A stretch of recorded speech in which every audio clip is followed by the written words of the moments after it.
একটি গ্রামে একসময় একটি ডাইনি থাকত। সে সেই গ্রামে নিশ্চিন্তে ছিল। সেই গ্রাম থেকে হাঁস মুরগি চুরি করে খেত। এক সময় হলো কি, সে ওই গ্রামে অন্য একটি ডাইনির গন্ধ পেতে লাগলো।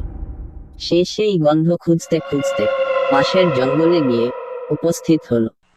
সে সেখানে অন্য একটি ডাইনি দেখতে পেল। ডাইনিটি ছিল হুবহু তার মতো দেখতে। ডাইনি সেই নতুন ডাইনিটিকে জিজ্ঞাসা করলো, তুমি কেন এখানে এসেছো? নতুন ডাইনিটি ছিল খুব বদমেজাজি। সে সেই ডাইনিটিকে বলল, মরণ, আমি যেখানে খুশি যাই, সেটা আমার কম বুদ্ধিওয়ালা মাথার ইচ্ছা, তোর তাতে কি?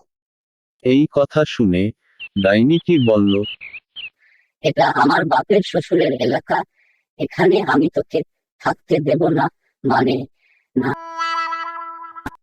এইভাবে দুই ডাইনির মধ্যে খুব ঝগড়া লেগে গেল। তারপর তারা মারামারি শুরু করে দিল। কিল চর লাথি মারা শুরু হয়ে গেল। একবারে ওকে মারে তো অন্যবারও একে মারে। এভাবে তারা নিজেদের মধ্যে মারামারি করে শেষ হয়ে গেল। তারা মারা যাওয়ায় গ্রামের লোক নিশ্চিন্তে বাস করতে লাগলো।